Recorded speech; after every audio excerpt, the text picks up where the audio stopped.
trying to think, what could I say that could actually be helpful or useful to you in the future?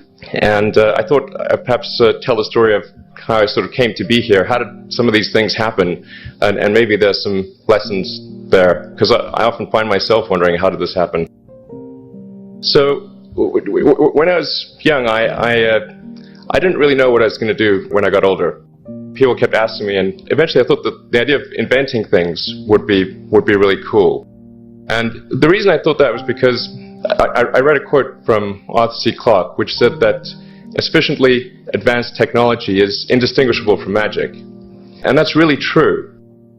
If you go back, say 300 years, the things that we take for granted today, you'd be burned at the stake for. You know, being able to fly, that's crazy. Being able to see over long distances, being able to communicate, having effectively, with the internet, a group mind of sorts, and having access to all the world's information instantly from almost anywhere on the earth. This is stuff that really would be magic, or would be considered magic in times past. In fact, I think it actually goes beyond that, because there are many things that we take for granted today that weren't even imagined in times past. They weren't even in the realm of magic. So it actually goes beyond that. So I thought, well, you know, if I can do some of those things, basically if I can advance technology, then that's like magic, and that would be really cool. And I also had sort of a slight existential crisis, because I was trying to figure out what does it all mean? Like, what's the purpose of things? And I came to the conclusion that if we can advance the knowledge of the world, if we can do things that expand the scope and scale of consciousness, then we're better able to ask the right questions and become more enlightened. And that's really the only way forward. So I studied physics and business, because I figured in order to do a lot of these things, you need to know how the universe works, and you need to know how the economy works. And you also need to be able to bring a lot of people together to work with you to create something, because it's very difficult to do something as an individual if it's a significant technology.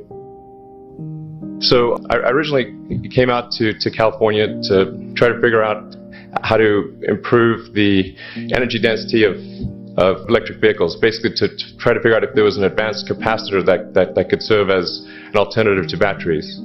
That was in '95, and that's also when the internet started to happen. And I thought, well, I can either pursue this technology where success may not be one of the possible outcomes, which is always tricky, or participate in the internet and be part of it. So I decided to drop out.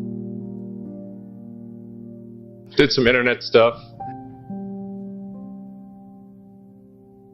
Did a few things here and there. One of which was PayPal.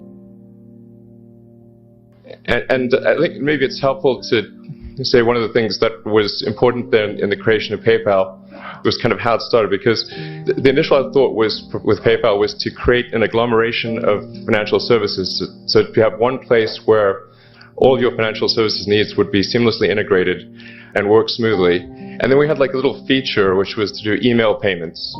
And whenever we'd show the system off to someone, we'd show the hard part, which was the agglomeration of financial services, which was quite difficult to put together. Nobody was interested. Then we'd show people email payments, which was actually quite easy, and everybody was interested. So this is, I think it's important to take feedback from your environment. You know, you want to be as closed loop as possible. So we focused on email payments and really try to make that work, and that's what really got things to take off. But if we hadn't responded to what people said, then we probably would not have been successful. So it's important to look for things like that and focus on them when you see them, and correct your prior assumptions. And then going from PayPal, I thought, well, what are some of the other problems that are likely to most affect the future of humanity? It really wasn't from the perspective of what's the rank-ordered best way to make money, which is okay, but it was really what I think is going to most affect the future of humanity. So I think the biggest terrestrial problem we've got is sustainable energy, but the production and consumption of energy in a sustainable manner. If we don't solve that this century, we're in deep trouble. And then the other one being the extension of life beyond Earth to make life multiplanetary. So the latter is the basis for SpaceX, and the former is the basis for Tesla and Solar City. And when I started SpaceX, it actually, initially, I thought that, well, there's no way one could possibly start a rocket company. I wasn't that crazy. I thought, well, what is a way to increase NASA's budget? That was actually my initial goal. So I thought, well, if we can do a low-cost mission to Mars, something called Mars Oasis, which would land seeds in dehydrated nutrient gel, and you hydrate them upon landing, and then you'd have this great sort of money shot of green plants on a red background. The public tends to respond to precedents and superlatives, and this would be the first life on Mars, the furthest that life's ever traveled, as far as we know. And I thought, well, that would get people really excited, and therefore increase NASA's budget. So obviously, the financial outcome from such a mission would probably be zero. So anything better than that was on the upside. So I actually went to Russia 3 times to look at buying a refurbished ICBM, because that was the best deal. And I can tell you it was very weird going there in late 2001, 2002, going to the Russian rocket forces and saying, I'd like to buy 2 of your biggest rockets, but you can keep the nuke. That's a lot more. They thought I was crazy, but I did have money, so that was okay. After making several trips to Russia, I came to the conclusion that actually my initial impression was wrong, because my initial thought was, well, that there's not enough will to explore and expand beyond Earth and have a Mars base and that kind of thing. But I came to the conclusion that that was wrong. In fact, there's plenty of will, particularly in the United States, because the United States is a nation of explorers, of people who came here from other parts of the world. I think the United States is really a distillation of the spirit of human exploration. But if people think it's impossible, or it's going to completely break the federal budget, then they're not going to do it. So after my 3rd trip, I said, okay, well, what we really need to do here is try to solve the space transport problem. And started SpaceX. And this was against the advice of pretty much everyone I talked to. One friend made me sit down and watch a bunch of videos of rockets blowing up. Let me tell you, he wasn't far wrong.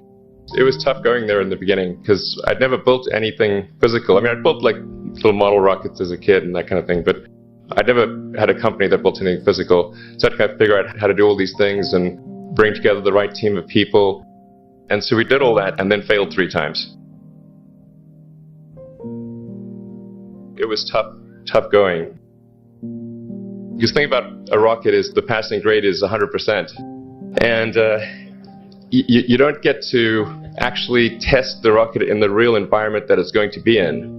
So I think, so the best analogy for rocket engineering is like if you want to create a really complicated bit of software, you can't run the software as an integrated whole, and you can't run it on the computer it's intended to run on. But the first time you put it all together and run it on that computer, it must run with no bugs. That's basically the essence of it. So we missed the mark there. The first launch, I was picking up bits of rocket near the launch site. It was a bit sad.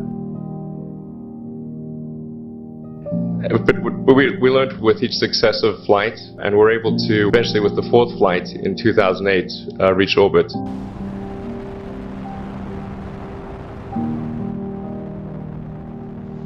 And that was also with the last bit of money that we had.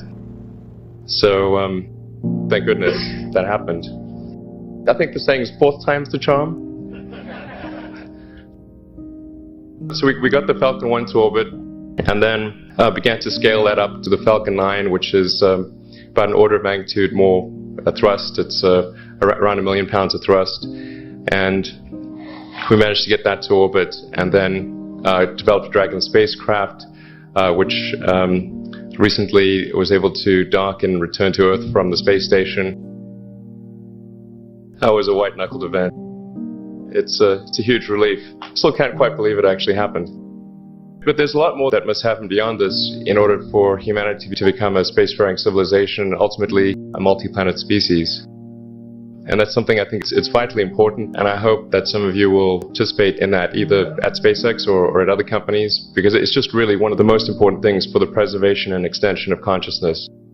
I mean, it's worth noting, as I'm sure people are aware, that the Earth has been around for 4 billion years, and civilization, at least in terms of having writing, has been around for 10,000 years, and that's being generous.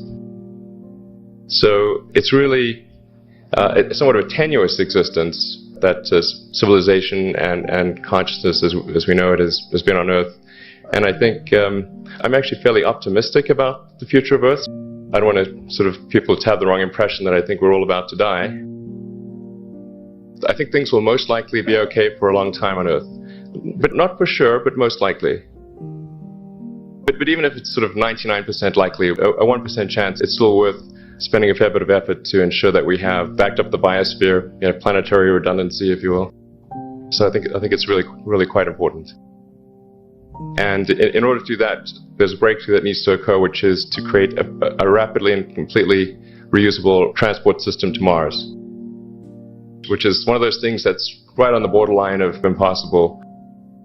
That's sort of the thing that we're going to try to achieve there with SpaceX. And then on the Tesla front, the goal with Tesla was really to try to show what electric cars can do, because people had the wrong impression. We had to change people's perception of an electric vehicle, because they used to think of it as something that was slow and ugly and had low range, kind of like a golf cart. So that's why we created the Tesla Roadster, to show that you can be fast, attractive, and long range. And it's amazing how, even though you can show that something works on paper and the calculations are very clear, until you actually have the physical object and they can drive it, it doesn't really sink in for people. So that, I think, is something worth noting. If you're going to create a company, the first thing you should try to do is create a working prototype. Everything looks great on PowerPoint. You can make anything work on PowerPoint, but if you have an actual demonstration article, even if it's in primitive form, that's much more effective for convincing people. After we made the Tesla Roadster, people said, oh, sure, we always knew you could make a car like that. It's an expensive car, and it's low volume, and it's small and all that, but you couldn't make a real car. Like, okay, fine, you're going to make that too. But I think the overarching point I want to make is that you guys are the magicians of the 21st century. Don't let anything hold you back. Imagination is the limit, and go out there and create some magic. Thank you.